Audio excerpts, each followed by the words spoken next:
আসসালামু আলাইকুম রহমতুল্লাহি ওয়া বারাকাতুহু। আশা করি আপনারা সকলেই ভালো আছেন। তো ভিডিও টপিকস বা চ্যানেলের এখন থেকে ভিডিওগুলো আস্তে আস্তে চেঞ্জ হবে। যে বিষয়গুলো নিয়ে ভিডিও করার ইচ্ছা ছিল আসলে ওই দিক থেকে মতটা সরিয়ে ভিডিওর টপিকগুলো চেঞ্জ করতে চাচ্ছি। যাই হোক, চেষ্টা করি যেন কিছুটা ভিডিও বানাতে পারি। দোয়া করবেন। আজকে কথা বলি প্রাকৃতিক প্রাকৃতিক ট্রিটমেন্ট, যেটাকে আগের মানুষ বা খুবই পুরানো মানুষগুলো এইভাবে ব্যবহার করে আসতো। গাছ-গাছড়া থেকে যেকোনো সমস্যা হইলে তারা প্রাকৃতিকভাবে তার নিরাময় করার চেষ্টা করত। এর মধ্যে আসলে কল্যাণ অনেকটাই আছে আরকি।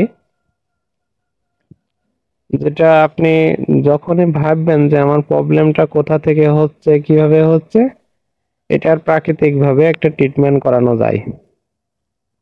আর প্রাকৃতিক ট্রিটমেন্টের উপকারিতা এত পরিমাণ, যেটা আপনি যদি না বুঝেন তো এখানে অনেক বড় বা অনেকভাবে আপনি ঠকে যাবেন যে কিভাবে এটা ভুল করলাম এমন মতোই মনে হবে।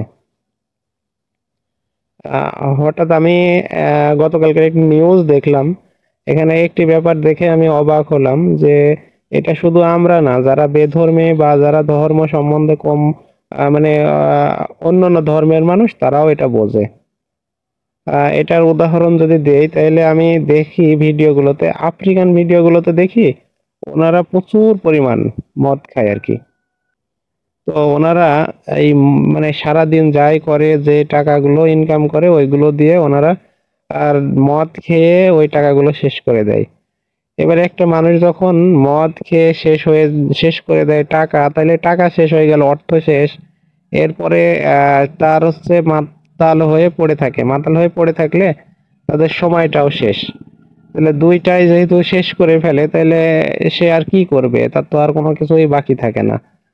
তো এটাই আমি ভাবছি যে মানে আপনার হচ্ছে ২ টা দিকই বাঁচাতে হবে। একটি হচ্ছে অর্থ এবং দ্বিতীয়টি হচ্ছে সময়। বিশেষ করে সময়ের জ্ঞান খুবই প্রয়োজনীয়। তো আ দেখলাম নিউজটিতে আপনার হচ্ছে আ আমেরিকা প্রেসিডেন্ট এখন হচ্ছে জো বাইডেন আর ডোনাল্ড ট্রাম্প। এই ডোনাল্ড ট্রাম্পের একটা সিদ্ধান্ত দেখে আমি অবাক হলাম যে উনি মেক্সিকো থেকে যে হচ্ছে মাদকগুলো আমেরিকাতে আসে, উনি সর্বপ্রথম এগুলোকে নিষেধ করবে।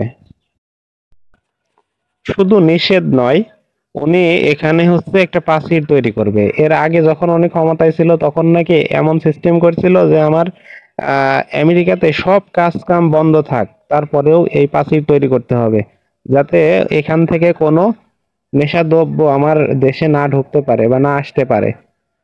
তো ওইটা উনি শেষ করতে পারে নাই।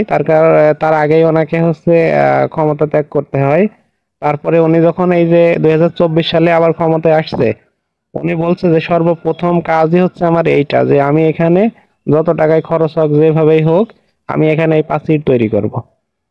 তো উনি হচ্ছে মানে প্রাচীর তৈরি করবে এটি হচ্ছে কসম পর্যন্ত করছে উনি। এরকম অনেক ভাষণগুলোতেও দেখছি আমরা।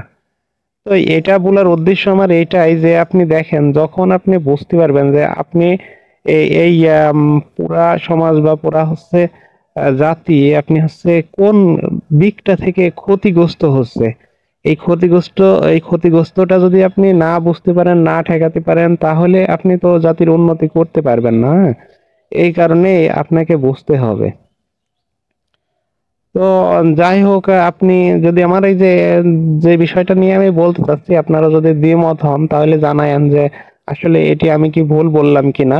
আমি আসলে বোঝাতে চাইছি যে হচ্ছে যদি কোনো জাতি তার হচ্ছে সময় এবং হচ্ছে অর্থকে নষ্ট করে ফেলে, তাহলে সে আর পরবর্তীতে ভালো কিছু বা তার পরবর্তী প্রজন্মও ভালো কিছু করা সম্ভব না। এজন্য আগে আপনাকে হচ্ছে এই অর্থ এবং হচ্ছে সময় ২ টাকে হচ্ছে বাঁচাতে হবে এবং এই ২ টাকে সৎভাবে ব্যবহার করতে হবে।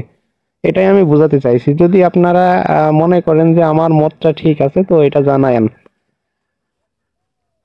আর আমি এটাই বোঝাতে চাচ্ছিলাম, যেহেতু প্রাকৃতিক চিকিৎসাগুলো অনেক ভালো, আমি খুবই পছন্দ করি, কিন্তু কিছু কারণে একটু অপছন্দ হয়। সেটি হচ্ছে আগেকার মানুষ একটা বিষয় নিয়ে খুব রিসার্চ করতো, যার কারণে ওই জিনিসটা আপনারা সঠিকভাবে প্রয়োগ করতে পারতেন। কিন্তু বর্তমান সময়ে মানুষ এতটা রিসার্চ করে না।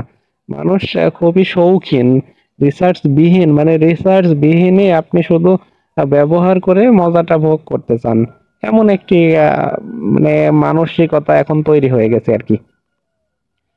যাই হোক, যদি ভালো লাগে তো লাইক কমেন্ট করেন, আর যদি ভালো না লাগে তো ডিসলাইক তো আছেই। আর যদি চ্যানেলটি সাবস্ক্রাইব করে থাকেন তাহলে তো অসংখ্য ধন্যবাদ। না সাবস্ক্রাইব করে থাকলে দয়া করে সাবস্ক্রাইব করেন।